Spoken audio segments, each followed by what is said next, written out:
we did there, you may or may not have. We are now live as far as I'm aware. I don't know if we need to do the OTS again. It was very unclear. Okay, we just carry on. Okay, so sorry we're late, everybody. We don't know what happened.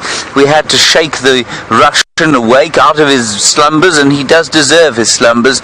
And he drove at a smiling high speed from Inga's house all the way to the final control, and now we are broadcasting to you live from the northeast corner of South Africa, here in the Kruger National Park. Now, we've had quite a day already, but before I get into that, my name is James Henry. David is on camera. Hello, David. On the other vehicle, Pajamas Patterson is knocking about in the north, also looking for lions, and she's being filmed, if I'm not mistaken, by the enormous Brian Joubert.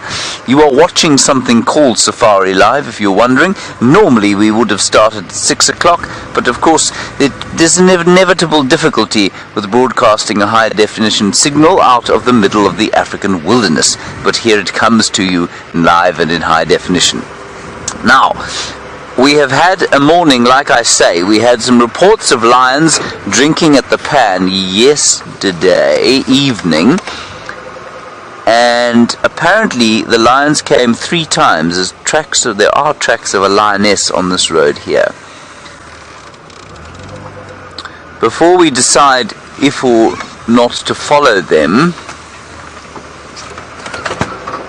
I must just tell you that we did find 3 cubs early this morning as we came onto this road, just on their own though, 3 of them completely on their own.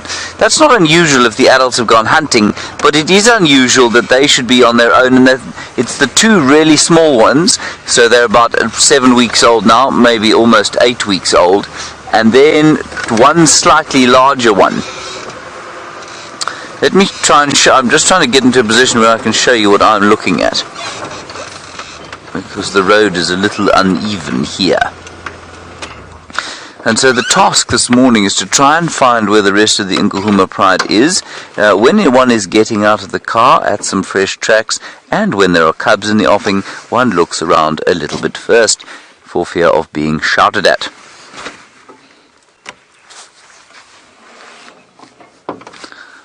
Okay. Now it's not very clear, but at least 2 lionesses have walked down this road. Davey, I don't think you can even see this. Can you see there? No. Yeah, we see it. Okay, there you are. There's a lioness track, everyone. And there's...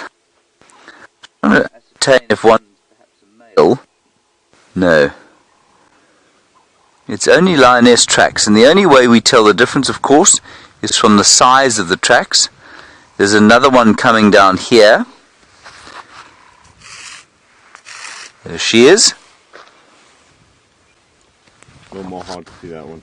A little harder. How about this one here? Yeah, we can make it up. Okay.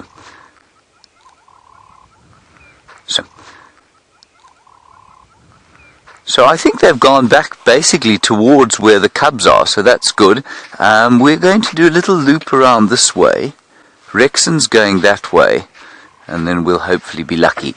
The block inside here is tremendously full of sticks and things, and it's very difficult to get into. Anyway, that's the plan. Do talk to us over the course of the next 3 hours. Hashtag Safari Live or questions at WildEarthTV. Be nice to talk to you. And while we continue this sort of search here, let's head across to Jamie and find out what tracks she has for you. No tracks just yet, but a very good morning to all of you on another glorious spring morning here in the African bush. And just have a look, while we're looking at this incredible view of the sun, at the sunspots on it. Absolutely amazing. Those 2 little black dots there that you can see. The clouds keep scudding across. It's actually a strange morning this morning. There's a couple of clouds around. I'm hoping they're going to stick around, but most likely they're probably going to burn off. And we're going to have another blisteringly hot day.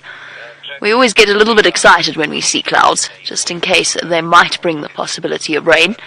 But I don't think these clouds are going to linger for very long. I think they're going to burn off and disappear. very good morning to all of you. My name is Jamie, and this morning we have the wonderful Brian Joubert on camera, and of course the thumb, as always, making his appearance. We don't have any set plans for the morning. Of course, we're going to help James out with finding those nkuhumas, much like, well, all of you, I imagine. We are concerned about the whereabouts of the little cubs. I've no doubt now that the nkuhumas have just left the cubs to go off and hunt. A hunt is not a safe place for a lion cub to be. Oh dear. Brian, would you like some help there? Brian's just revealed the bottom of the camera that has dropped, well, the bottom of the tripod that has dropped off. That's most unfortunate. Would you like me to hold the camera? It's all good. Okay, well done. Dearie me. Oh, hope none of you are motion sick, sort of prone. Have a look at the sky quickly. There's some trees. Yeah. Brian says, let's link please, because this is impossible. So we're going to send you back across to James and try and fix the camera.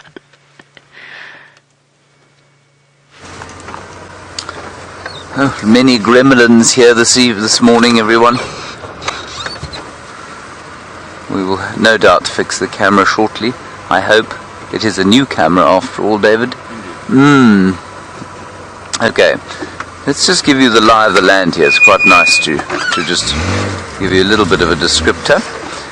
That road over there that you can see, that clearing, which you wouldn't see in the summertime, you're only seeing it now because of the lack of vegetation and leaves, that is Wahlberg's Eagle's Nest Road, which is a bit of a mouthful, but that's where the Wahlberg's Eagle's Nest is. Many of you would have seen the pale form Wahlbergs either with me yesterday or Jamie, I think 2 days before that, and they're building frantically there.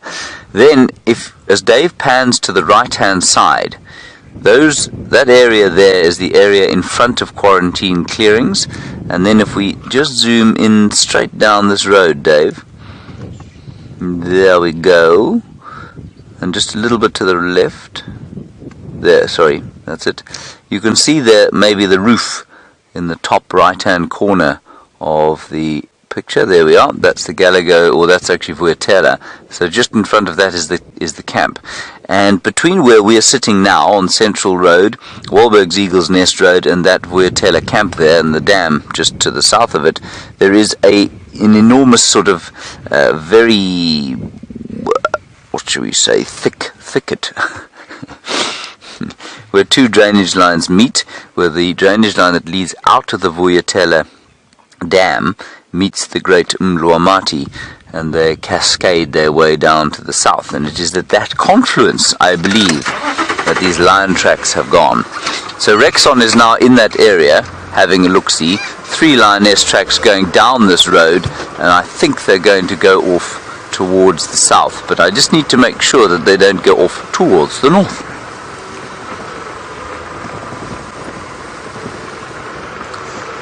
Hello Natasha, you say, oh my, these cubs are going to drive us crazy. I tend to agree with you. It's not, it's really not, it's not easy at all to cope with this kind of situation.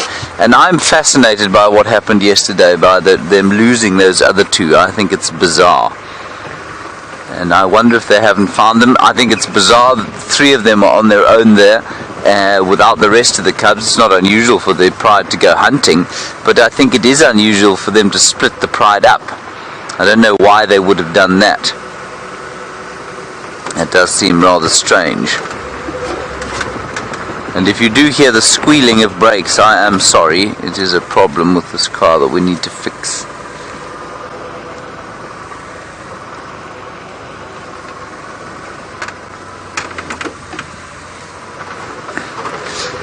Hello Ellen in Arkansas. Now this is the nexus, you see, between human emotion and animal, and where does one draw the line, and how does one understand what they feel? So you say, if the cubs are lost, would the mothers not be hysterical? Would they not be running around calling frantically? They would probably for a while. But the question is, and we were discussing this in camp last night, with 8 cubs of all different ages, And because they all cross-suckle, do they actually realize that there are any missing?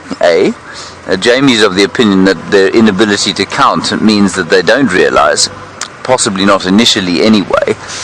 And secondly, I mean, a lion can be pretty mercenary. A lion can be pretty mercenary when they've got an injured cub or something like that. They won't stay with the cub until it dies. They'll just leave it. And so, if a cub falls behind or disappears and they lose it, I don't know how much, sort of hysteria they show. And certainly, if you watch, I've watched leopards lose cubs before. And there seems to be an element of emotional, I don't know that it's ever hysteria, but there must be an emotion. How we would describe it in our human terms, I'm really not sure. Because yes, I suppose they could feel a certain amount of sadness. I suppose that's possible, because I don't think that the strong instinct to motherhood would exist unless there was a certain amount of sadness. So I'm not really sure. There's a little road that goes in here down into the drainage, and we're just going to pop along it and see if we can't see something along there. But it's a really good question, and I don't know the answer to it. And I think certainly, 10 years ago it was extremely unfashionable in the world of science to try and put any kind of human emotion onto an animal like a lion. But I don't know about now. I'm beginning to think more and more that they're quite emotional creatures. Let's go across to Jamie. She seems to have fixed her camera, and find out what she's doing. I'll be happy to hear that all is well once again, and the camera is now level. Well done to Brian, who managed to sort that out in basically the blink of an eye. And look who we have stumbled upon. I wonder if they know where the lions are. I bet they do. These are the big buffalo bulls that we spoke about on the sunset safari yesterday, and the possibility of the lions potentially hunting them as they were hanging out around Vulture Dam. They all look present and accounted for, though, and not particularly on edge. I don't think the lions tried their luck with these enormous buffalo at any point in the last few hours. And this particular male buffalo is absolutely enormous. He is huge. They always look at you, I think it was James who described it, they always look at you as if you owe them money. They have a distinctly disgruntled air about them. And that's not all for show. They are one of the most dangerous animals to encounter on foot. It's because they generally tend to be quite bad-tempered. I think it's more, actually, that people often take them by surprise. They spend a lot of time wallowing in mud, lying down in strange places. And as a result, when people find them, it's usually a little bit too close. A massive buffalo bull like this one definitely comes as an unpleasant surprise. He's still in quite good condition, actually, apart from the odd skin disease. You can see there the balding patches. Pretty much all of the buffalo have these patches where they've been fallen foul to some kind of fungal infection, or a mange type infection like the one that the Styx cubs have. And places where it's obviously itchy and they've just rubbed away their fur there. You can see he's balding, and buffalo pattern baldness is a nice way to describe it, I think. And each one has a sort of a unique combination of bald patches around their sides and their bellies and their faces. All buffalo will have a bald patch around their eyes where they've rubbed the preorbital gland against trees and other things like that. That's basically over the years rubbed away the fur. This buffalo is not looking as good. You can see it's doing exactly what the elephants have been doing, which is trying to push around fallen trees and dead trees, because that's where the best food is. Oh, shame. Look at his tatty ears. This is a buffalo bull that's been through the wars. I'm sure he has many, many stories to tell. And of course, despite the constant presence of oxpeckers on the buffalo, they have numerous ticks around the more sensitive regions. You can see there between his front legs, if you look carefully, you'll see there's lots and lots of shiny engorged ticks that have settled on him. It would drive me absolutely crazy. I don't know how they manage it. Oh, imagine that. Oh. One tick is itchy enough. I don't know how the buffalo don't, or any animal, doesn't go completely nuts. I suppose they're so used to it. When you don't have thumbs, there's not much they can do. This buffalo bull not in the best of conditions. You can see his hip bones are starting to protrude. It's interesting how some are harder hit than others, and that's probably age-related. He's probably slightly older than the one that we were looking at initially. Or potentially infected with tuberculosis, and therefore as soon as he starts to lose condition, the symptoms start to manifest and his health deteriorates quicker. Definitely, you can see that there's a definite contrast between the buffalo on the left and the buffalo on the right.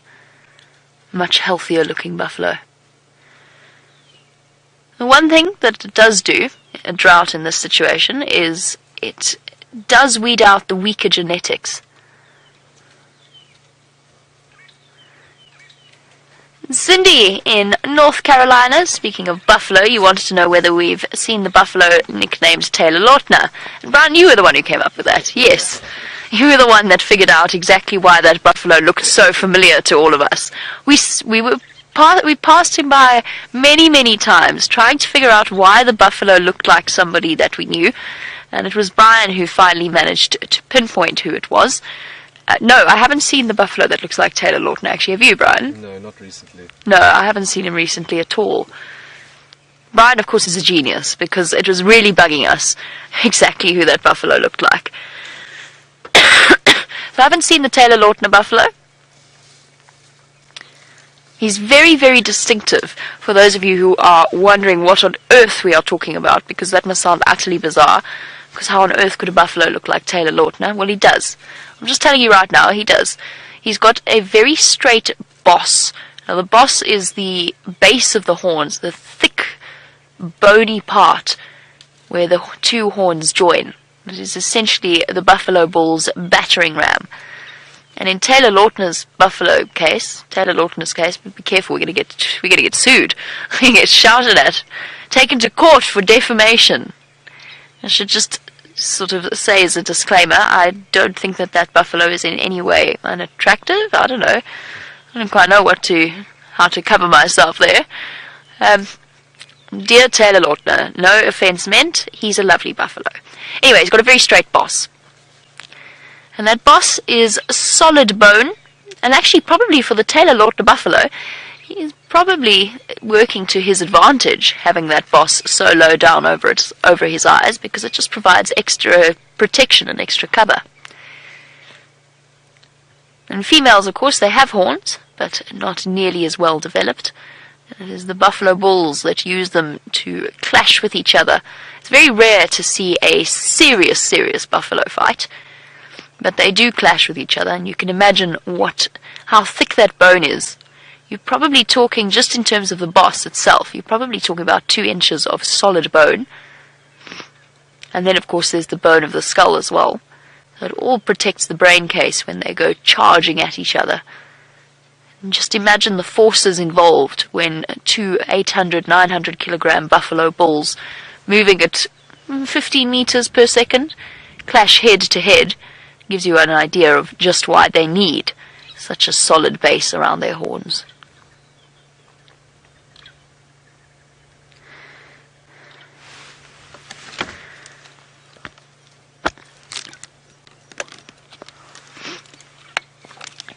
And Miss Lynn in North Carolina, very, very good question from you about whether or not the ticks and mange are worse during the dry season.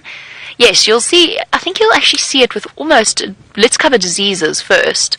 So almost all diseases And mange is an external parasite as well. It's that horrible little mite that sits in the skin, but it does look like a skin disease. Almost all of those things will be exacerbated. They'll be worse because the animal's immune system, their bodies are not in good condition, so they can't fight them off as well. And the same applies to, I suppose, applies to ticks. I haven't noticed a huge increase in ticks. They're around, but no more so than normal. But one thing that we do notice is that whenever there is a sick animal, their parasite load, or their external parasite load, immediately goes up. So yes, as soon as the animals lose condition, they will start to have more ticks on them. They're also less energetic in terms of getting rid of them. And we do see buffalo trying to get rid of them. They go and wallow in mud and then have a jolly good scratch. It's hard to imagine, isn't it, what these buffalo bulls are eating. Everything just looks so brown and dry.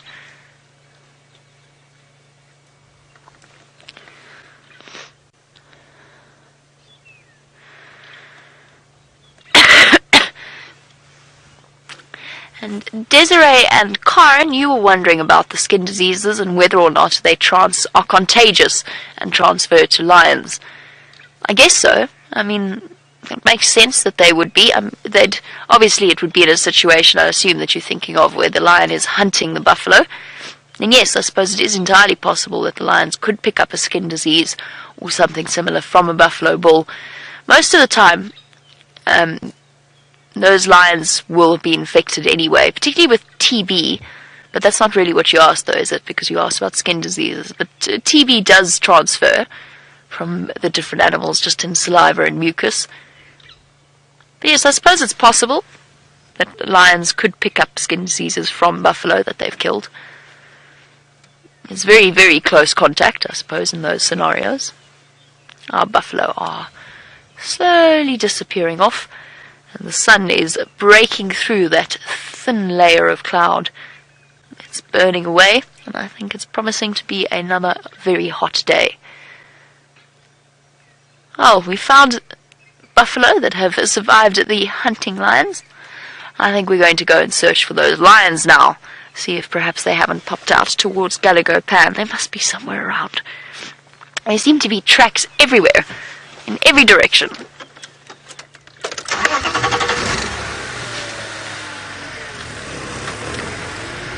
Speaking of ticks, Lala, you want to know, do we check ourselves for ticks every single day? Yes, a sort of standard. Have a double check every now and again. There's nothing like that horrible moment when you wake up and you get into the shower or something similar and you discover a tick that has made its way to a nice safe spot somewhere on your body. Oh, you always feel so incredibly, I always feel incredibly, I don't know what the word is, offended. My worst was when I woke up and I found a tick that was dangling from my eyelid. That was horrible. I hate ticks. They love me. But yes, we'll all do a sort of a mandatory tick check. Brent can't walk past a blade of grass, it seems, without getting tick bite fever. I'm pretty sure he's had tick bite fever 3 times in the time that I've known him. I've only ever had tick bite fever once. It was long ago. I somehow managed to weather the tick bites a little bit better.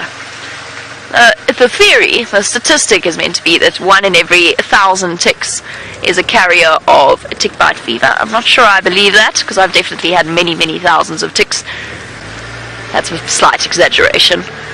And I have not yet had I've had 1 bout of tick bite fever.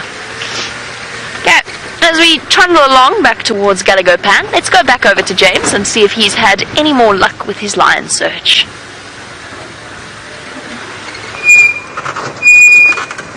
We've had no further luck, I'm afraid, everyone, but I am very pleased that you've managed to find Taylor Lautner again, and that Jamie has given you a very in-depth description of the tick removal. Oh, you didn't actually find Taylor Lautner, you just were talking about him. I see. Well, I wonder where Taylor is. Old T-Bomb the buffalo. Wonder if he hasn't been taken out by lions. Now, we haven't had any further luck with those little cubs. We didn't go back in there to see if we could find them. As we saw them on their own, and I just assumed the whole pride would be there this morning, but it wasn't. And so what we're going to do is go round onto Twin Dams Road. We did do a fossick about where I said that I thought the tracks were going. Rexon is now in that area on foot, and so with any luck he'll come up with them there. But whatever else there is, we will observe as well. There's some male lion tracks going this way, which is a little bit odd. It's various twange.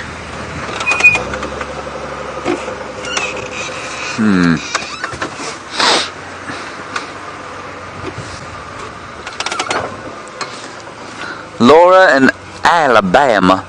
You wondering about the effect? Sorry, I'm just trying to find you a decent track here. There you will, Dave. You'll see some there. Yep.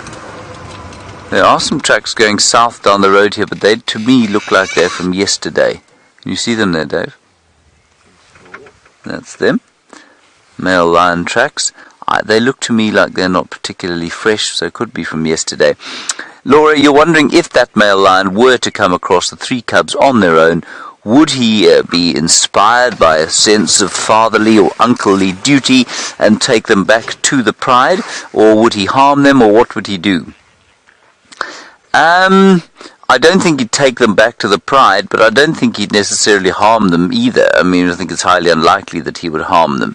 So I think that'd be okay from a safety point of view, but I don't think he would take it upon himself to reunite them with their mother. And so, yeah, I mean, that's just the role of a male lion, really. He's not a very good dad in the way that we would think of dads being good. Now, they are going along this little game path next to the road here, but I think that's from yesterday. Maybe headed up through there. Let's keep having a look-see. And we'll check on Mr. and Mrs. Wahlberg. See how they're doing. And we'll just keep an eye in the bushes here. This is where David said they were yesterday. Not so, David? Yes.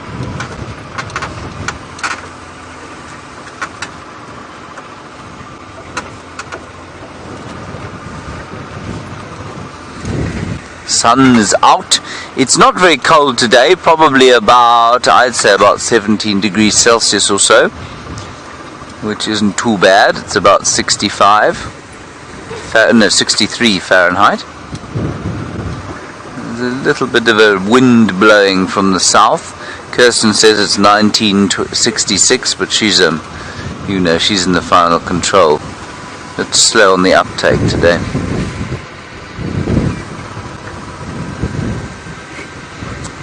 Right, here we are arriving at the home of Mr. and Mrs. Wahlberg. Now, I guarantee you that Mr. and Mrs. Wahlberg know precisely where the lions are. But unfortunately, I don't speak Swedish, do you? David, do you speak Swedish? No.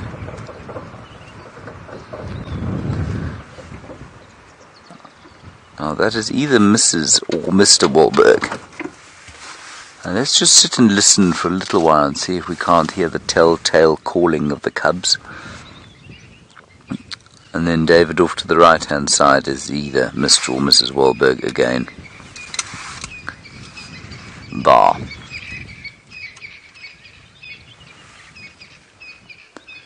Now yesterday we had the rather amazing view of them mating, believe it or not, just before we came live.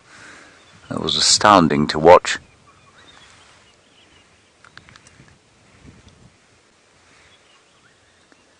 And in the background you can hear one of my favourite bird calls, that of the southern boo-boo.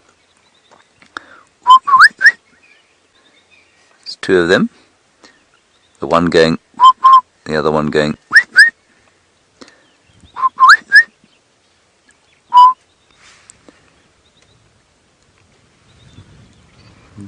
Here she comes. Well spotted, David. Well spotted. I wonder when the eggies will be laid. I'm not sure how long after mating, how soon after mating eggies are laid. Let's go a little bit closer. But it looks a little bit like incubation may be taking place. I can't believe it would have happened already, though.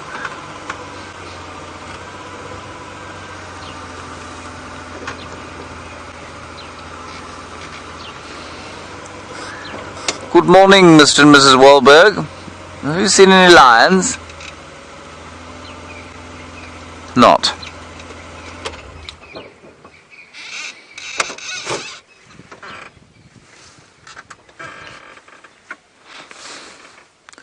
And that almost what am I trying to say? The permanent state of having to look after your feathers if you're going to fly in the air. And that's what Mr. or Mrs. is doing there. It's impossible to tell which is which unless they're standing next to each other.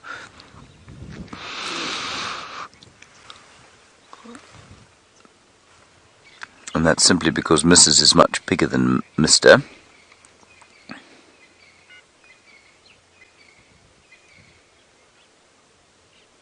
I think this is going to be a wonderful little story to watch unfolding. And like I said yesterday, they did not manage to raise a chick last year. Davy, there's some Franklin's alarm calling up ahead. It could be just because they've seen those Wahlbergs. They're just making a soft ticker, ticker, ticker.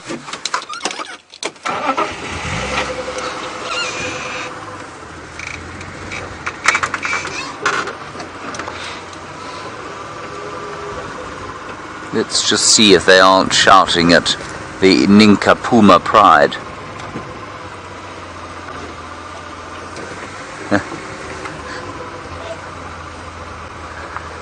I'm going to ask Kirsten to spell that, please. Because Raisa in Finland has sent us this Finnish.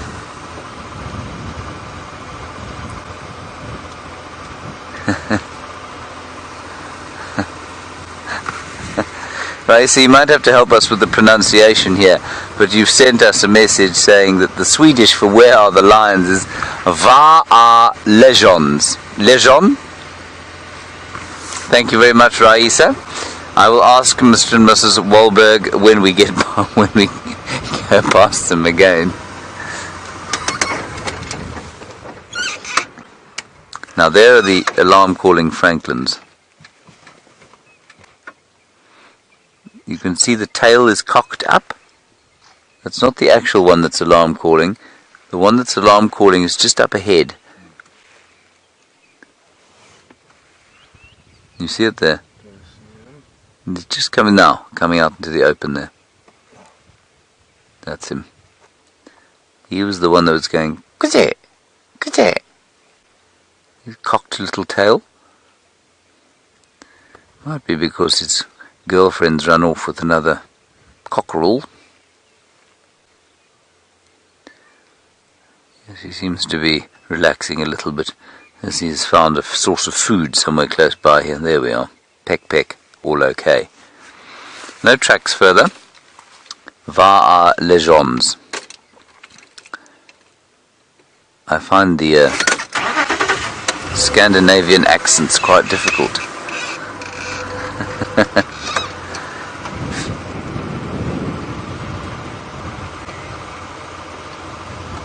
Leons. Leons. Va leons. There we are. Thank you. I think Google managed to say that. Well done, Google. Va leons. That is impressive. We managed to get that sorted out. And that's quite impressive from Raisa as well, of course, because while you might think that Finnish is closely related to Swedish, as far as I understand, it is very unrelated.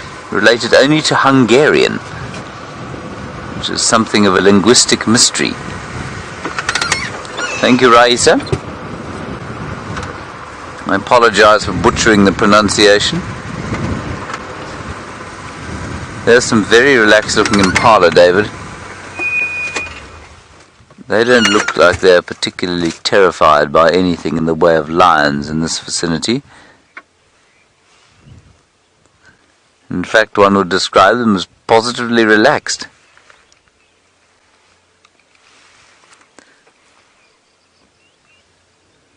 Oh, it's turning into quite a pretty morning now as the light breaks through the clouds.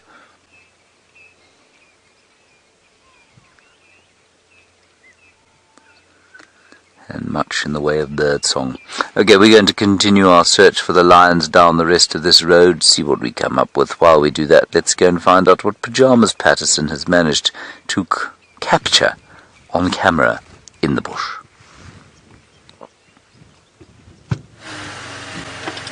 We're going to capture a nest on camera in the bush. From the Wahlberg's eagle's nest to the Cheetah nest. Just stopped to see how their progress is going. I'm really hoping they haven't abandoned it, because it doesn't look as though it's got any bigger or any more well defined. I was really hoping that they were going to stick around here. I think I see an adult Cheetah.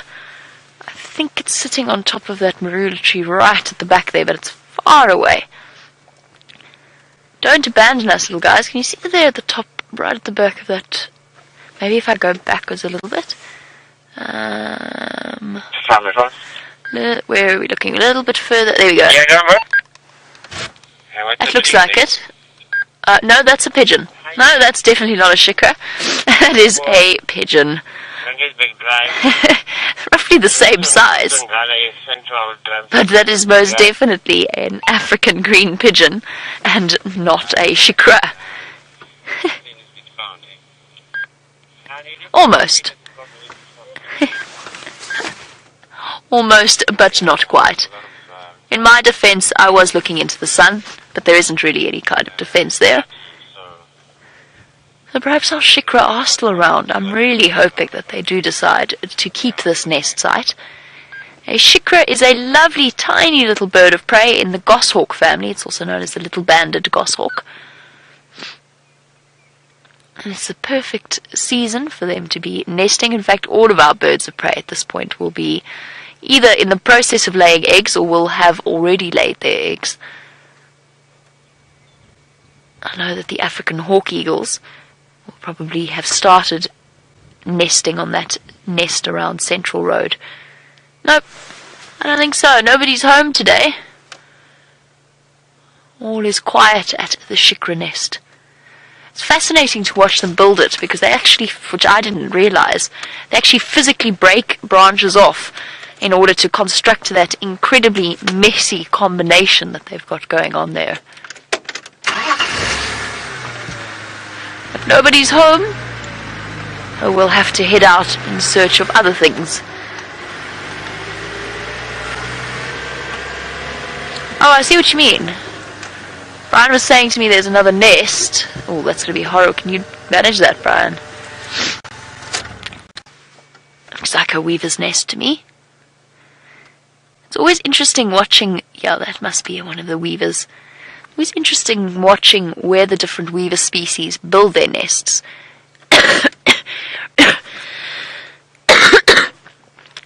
Red-headed weavers seem to love power lines, for example, whereas the southern masked weavers very often around the dams. Cool. That, I think, is abandoned. It doesn't look like anybody's home. What often happens is the male weaver builds his nest and then decides actually that's not the best spot for it and moves off and goes to a different spot. So he might have a couple of trial runs before the actual nest that he invests his time and energy on. Almost like practicing, I suppose.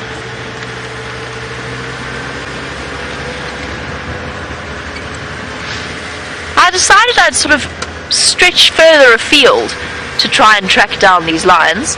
Unfortunately, it hasn't paid off, and the only thing I've been tracking down, or seeing the tracks of, is James and I think it must have been Dave and Jandre on their run yesterday. You can see their tracks all the way along Zoe's road.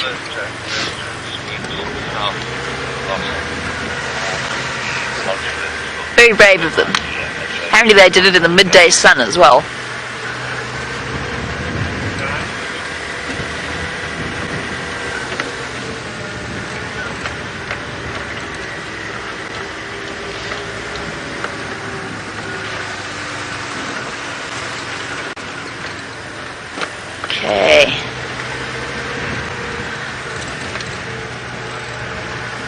so far this side of Djuma is incredibly quiet. I don't think... Have we seen one animal on Zoe's road, Brian? I don't think so. No, I don't think we did. Seems to be devoid. Can't be devoid of animal life. They've got to be here somewhere. Perhaps it's the strange weather that's unsettling them. Brian, it might even be earlier rain than we thought. No, surely not. I hope so, but I don't think so. Very peculiar, cloudy day. I said the clouds were burning off. They've taken their time, though.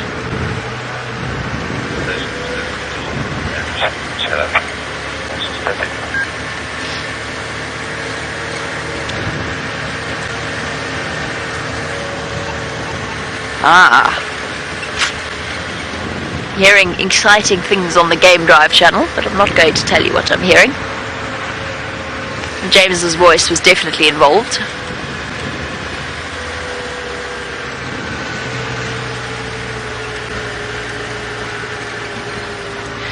Well, we can safely say that the lions did not come this way. However, James has had a slightly more of a fortunate time in terms of his search for creatures, and he's managed to find you something very large and very grey.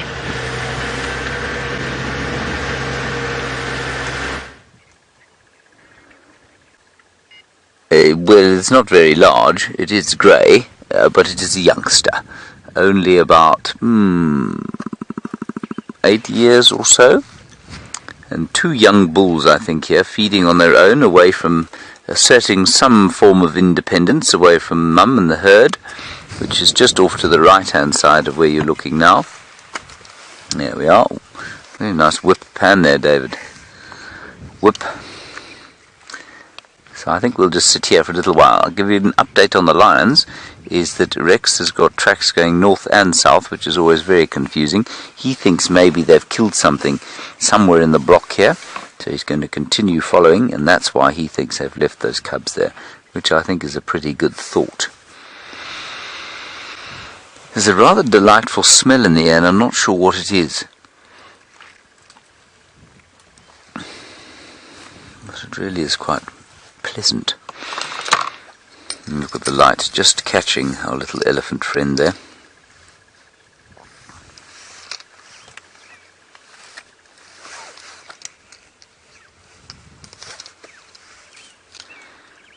And these little tusks, you can see he's a bull by the fact that his tusks have turned outwards.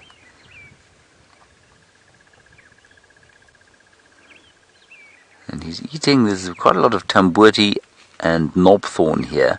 Tamboti obviously not particularly toxic to elephants, very toxic to us, but seemingly to elephants not so much.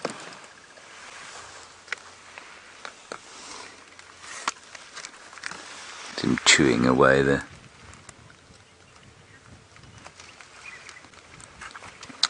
Hello Benji in Los Angeles. You are wondering about the camel thorn and whether we get it here. Benji, we don't get the camel thorn here.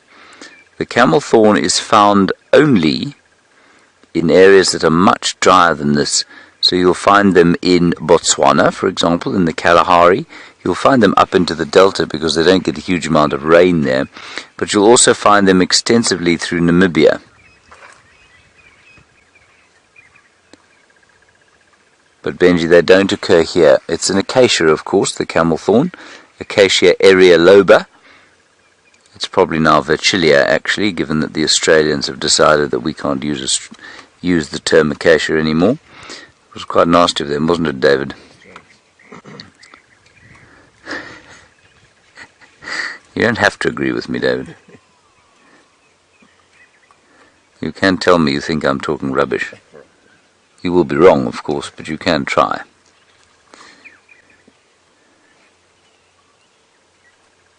And there is a nice, very pleasant dawn chorus, a very quiet one, but we've got crested francolins as well. Hello Andrew in Vermont, very nice to hear from you again. You say what is my favorite elephant herd? Unquestionably, I mean, actually, until very recently that would have been quite difficult for me to answer. But unquestionably, my favorite elephant herd at the moment is that short trunk herd, with that beautiful cow who's lost most of her trunk, or she's lost a third of her trunk or so, and she's got 2 youngsters and I think a sibling that live with her. And she's very young, she's probably only about 22 or 23, and she's made a little herd, and she's made a great success of her life, and overcome quite severe challenges, I feel, and I think she's lovely to watch, and I enjoy watching the sort of story of their lives unfolding. Now there are quite a few more elephants in there, quite a few larger ones, and I think that big elephant there, Darby, is the matriarch of this little herd. I'm just going to wait to see if they come out.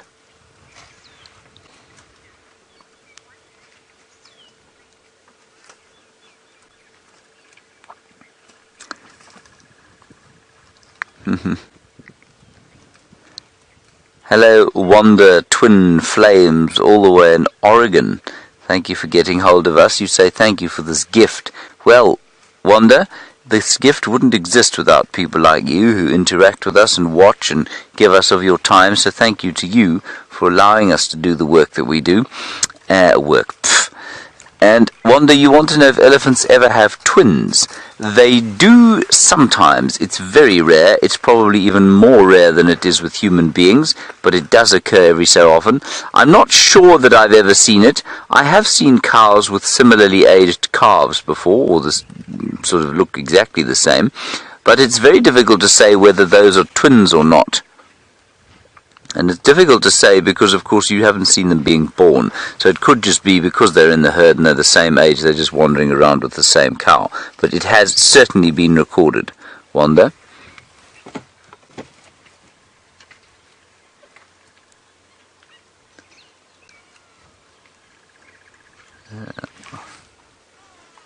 I'm not going to move here because, of course, we'll disturb him. So I think we're just going to sit here and enjoy these wonderful, wonderful sightings.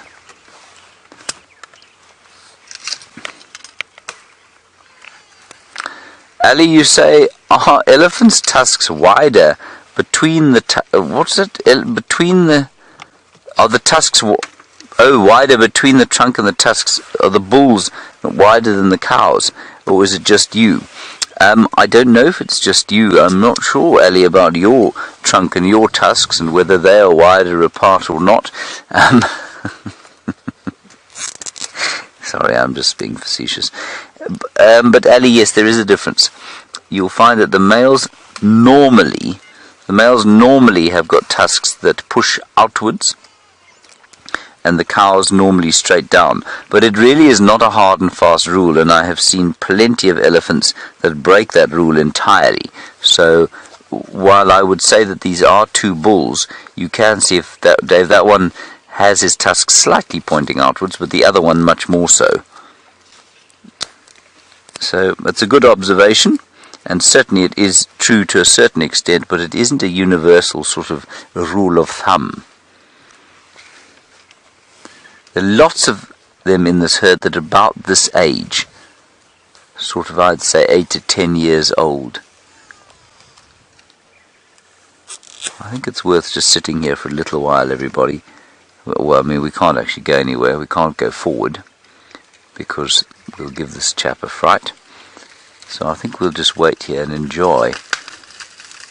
You can hear some breaking of trees going on. That's already a broken tree. There we are. He's just pushing it out the way, actually, and finding if there isn't anything sort of delicious underneath, perhaps.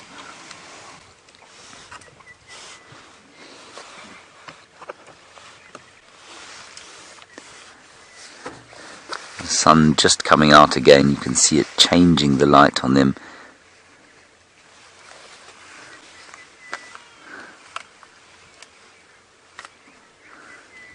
Hello Dara, you're in Ohio and you're wondering if elephants ever sleep. Elephants do sleep, Dara, but we don't think for very long. and especially because the bigger you are, apparently the less you have to sleep. Now, we learned the other day that a giraffe probably only sleeps for about 30 minutes of the day, which is a tiny amount. Elephants, as far as I'm aware, big bull elephants, for example, will probably only sleep for, say, 3 hours a day. And I think these youngsters a bit more than that, but basically the bigger you are, the slower your mass-specific metabolic rate is. In other words, the slower your metabolism is, and therefore the shorter you have to sleep. But there are various other factors that affect that, and my understanding is that big bull elephants, probably about 3 hours, and that sort of increases probably for the very small ones, maybe up to 8 hours for a very tiny one. There we go, there's a slightly larger one coming out into the open on the right there, Dave. There we are. And just trying to eke out some kind of food from the last bits of greenery. You can see most of the trees already have had their bark stripped, and so that chap's having to have a taste of bark that has already been sampled.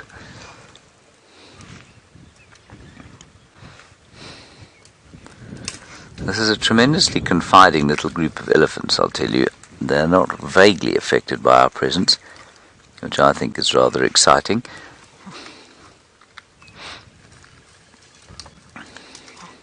It can be exciting in an entirely different way, of course, if they are alarmed by your presence.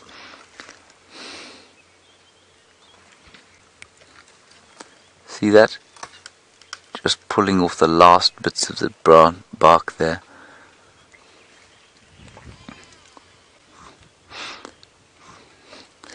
Hello, Marilyn Illinois. You want to know if the elephants will cross-suckle, allo-suckle, in the same way that lions do? As a rule, no, they don't. Has there ever been a record? I have no doubt there is a record of it happening, a sort of wet nursing record. But what does happen, of course, is that if the mother dies, then we know that there will be a certain amount of allo-suckling, if you like. So if there is a lactating female, she will adopt a youngster.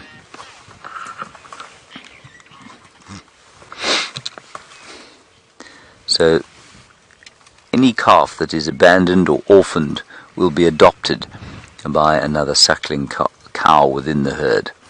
So that is a form of allo-suckling, I suppose. But they don't, as with the lions, just cross-suckle by default. And one animal that won't at all cross-suckle, for example, is a hyena. So it lives in a big group where often there are multiple lactating females. Only the cub's mother will allow a cub to suckle from her.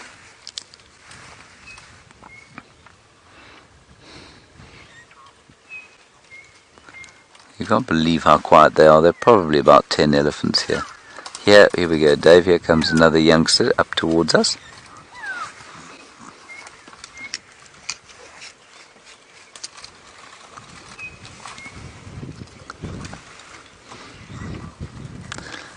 Hello, Anna, you're in Atlanta and you want to know if birds ever, and not birds, if elephants ever molest birds' nests by mistake and toss them out of trees, perhaps.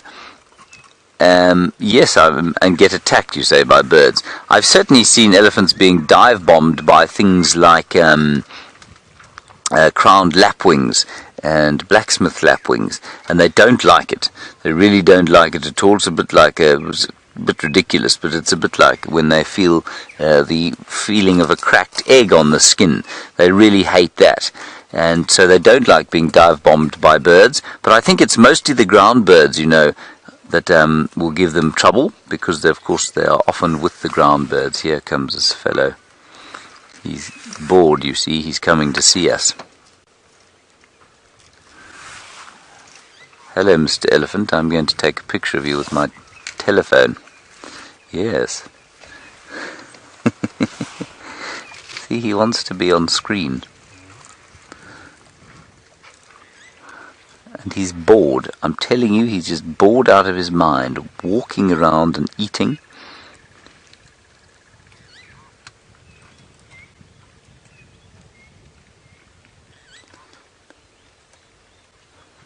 And so now he's got a little bit of company, and he doesn't really know what it is and what it's doing.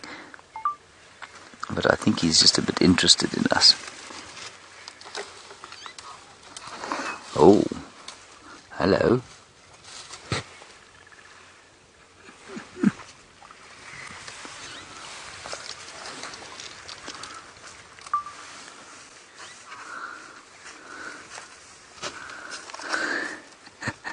Isn't that cool?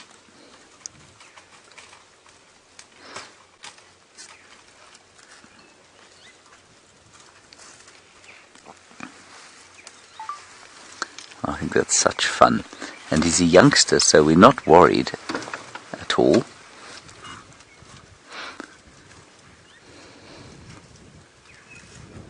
Here comes a young cow.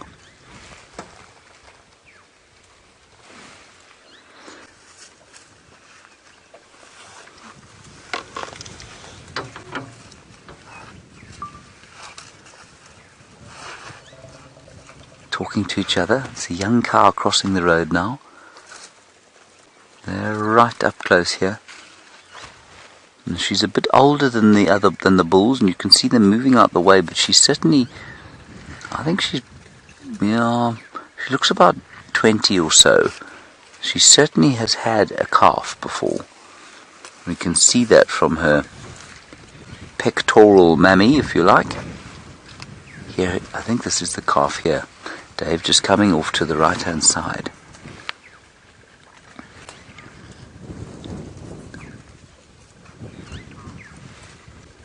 There we go, just going to join Mum now. Alright, Jamie's got some interesting birds to show you. Let's go and take a look at them.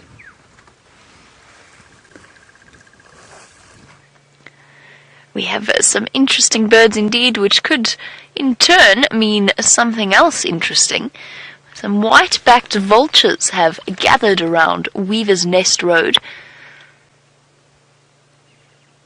And the question is, are they here for a reason, or are they just roosting in the dead tree? Of course, vultures have to wait for the day to heat up before they can take off and head off and fly up in their spiraling circles. That's because they use... What have you got on your beak? It's got it's a spider web.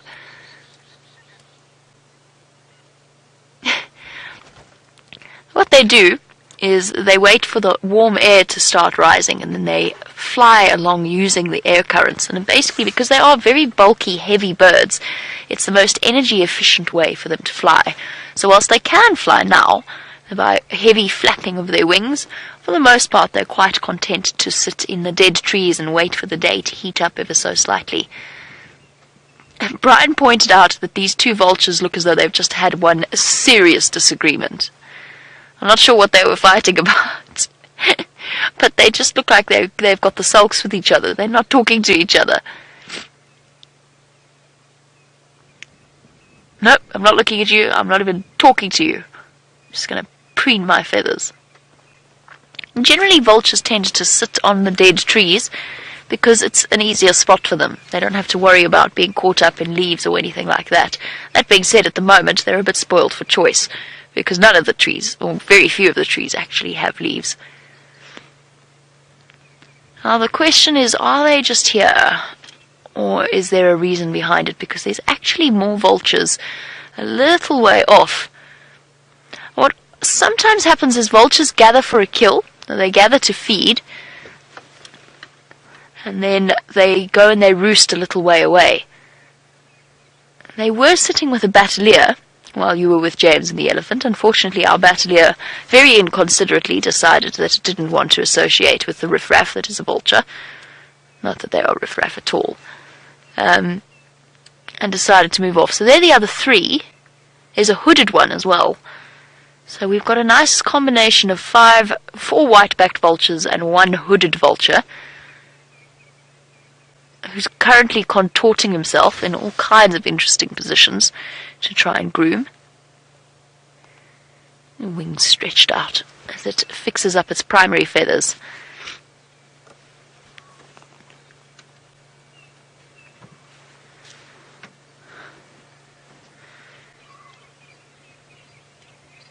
You can hear the batelier calling, but it's decided us. Susan, you wanted to know whether or not vultures ever hunt at all, or whether it is a purely carrion-based diet. As far as I know, it is a purely carrion-based diet.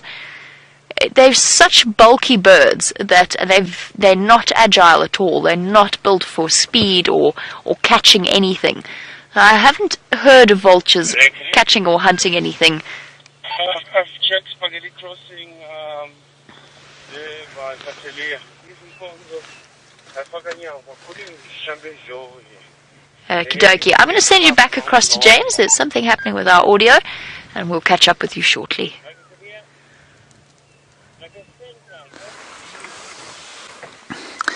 These elephants are all over the place, apparently. We're sitting with one herd here, and where Rexon is trying to track the lions, the elephants have sort of obliterated the tracks. Anyway, he's still trying.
So unfortunately we experienced some tech difficulties. That's one of the things about being alive and in the bush.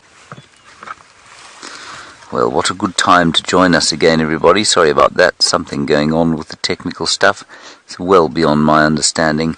But luckily the great Russian bear, Alex Wozniacki, is in the final control, and he managed to sort out the problem. Now this elephant, remember we were talking about the tusks and the different shapes of the tusks. She's, well, she hasn't got what one would describe as perfect pearly whites. She's got one fairly good right tusk and another one that is a bit squaff. But the difference you can see for the cow is that they are almost the same thickness from tip to foot or top to toe, and that is indicative of a cow's tusks. The males get much fatter at the base. There you could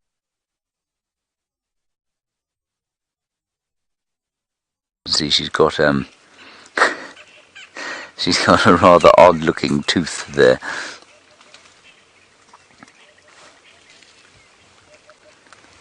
Not much orthodontic help in the elephant world.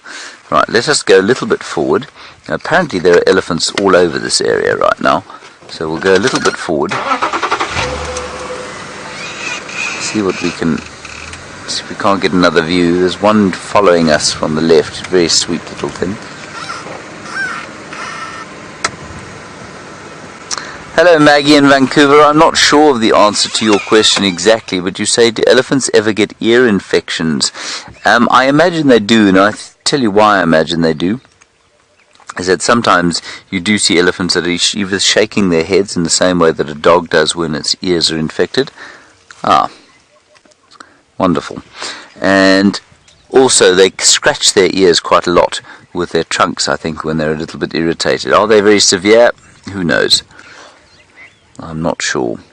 I think lots of ear infections and other things like that, of course, that domestic dogs and domestic animals get are brought on by strange diets and stresses and things that wild animals don't necessarily feel.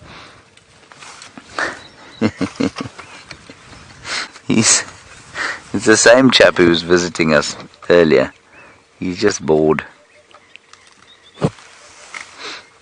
And he'd rather spend a bit of time with us because he knows that his whole day is going to be taken up. Unbelievable how often that happens. His whole day is going to be taken up by the difficult process of finding sufficient food to eat.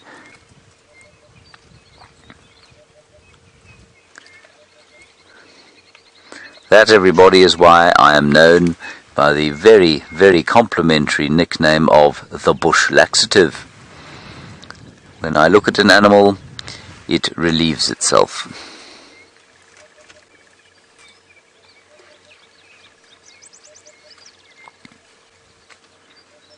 Right, I think let's carry on a little bit down the road here.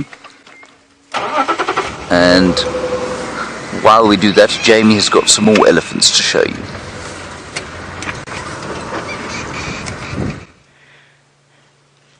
While we've been sitting with the vultures, a lovely herd of elephants has come bolting out of the bushes.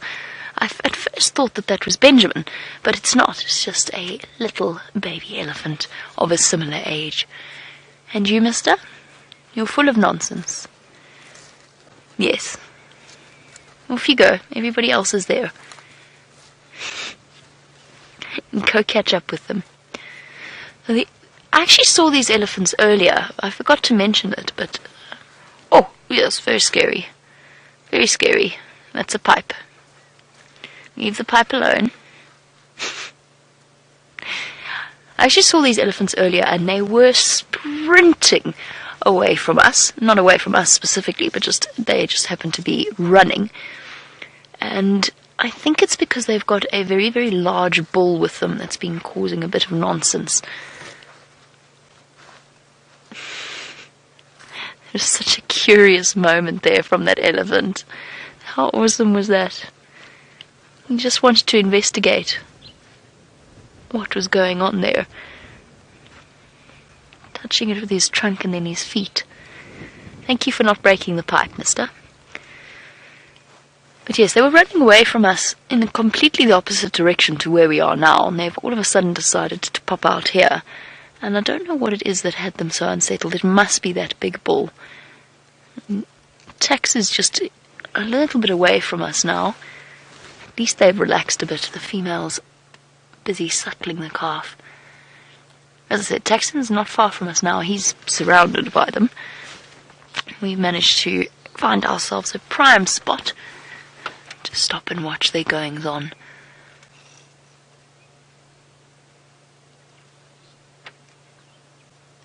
That's gorgeous.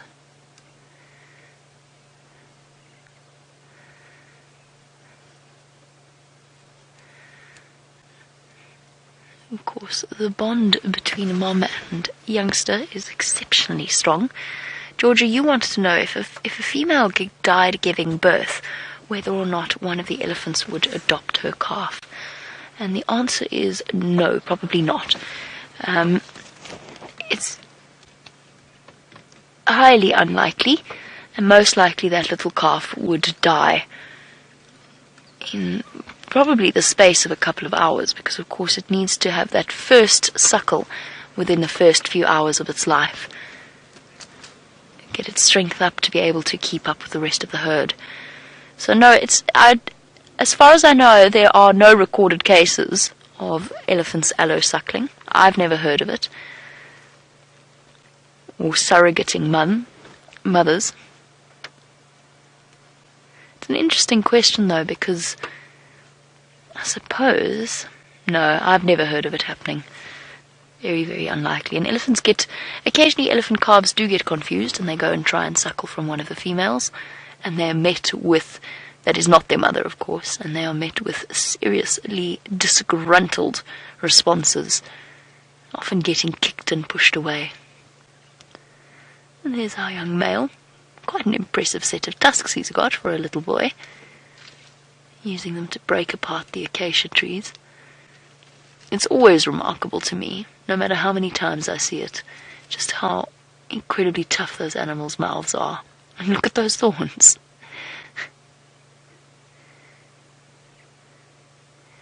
About 2 inches long, and really seriously sharp.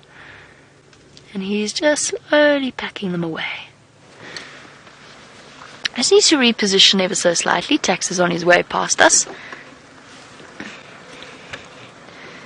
And while we do, let's go across to James, who's got something much, much smaller than an elephant.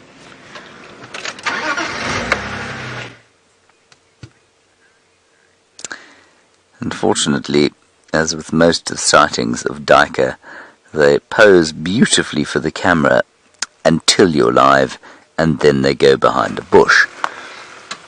There's a little duiker ewe. She may well be making a duiker lamb. And I think duiker would probably give birth around about the same time as the rest of the antelope out here, the height of the rainy season. But she was just so beautifully framed by the tambuti trees here, and pale sort of lemon and honey coloured leaves on the ground below her, and the sun filtering through the trees, which unfortunately has now gone behind a cloud. Not unfortunately, it's very fortunate actually, given the temperature that it has been. Spectacular duiker sighting, wasn't that, David? Yeah. Very nice. At least we still have a picture of it, and you can see how well hidden it is. Oh, here it is. It's going to come out to the open now, where it was to begin with. Come on.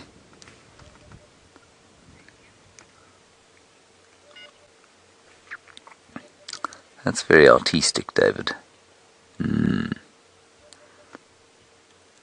See if she comes down again. And I think she's probably eating quite a lot of the old leaf litter there.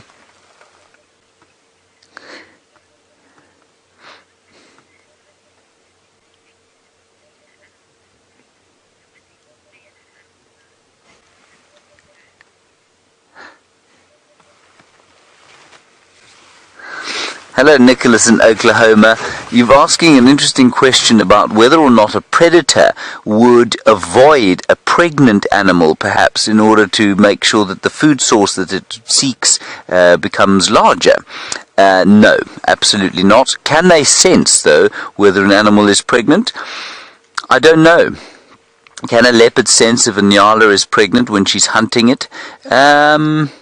I'm going to say no, I don't think so, but we can categorically say that they don't avoid pregnant animals, because often we've seen, especially at the end of pregnancy, when the females find it a little bit more difficult to move because they're very heavy, obviously, we see that often pregnant females get killed, and it is, well, it can be quite a traumatic thing to watch, of course, because sometimes we do see the fetus sometimes semi-alive, actually, and especially if you're watching wild dogs, that can be a little bit nasty to watch. They definitely don't avoid pregnant animals. Do they know if they're pregnant or not? I think there's probably a chance they do, but I'm not sure that they worry about it at all. Thank you, Nicholas. We're going to continue down the Umluamati drainage now, see what we can find in here. Rex thought maybe the lions had come down here, but he had to turn around because there were so many elephants where he was tracking. Ah, David, this is something we haven't discussed for a while. You say, why are duikers all alone? And the same reason could be advanced for why steenbok are alone, why bushbuck are normally alone. And what you will notice there, of course, why dik are always alone, why klipspringer are always alone, and why all the small antelope are always alone. Basically, the way to describe it is this.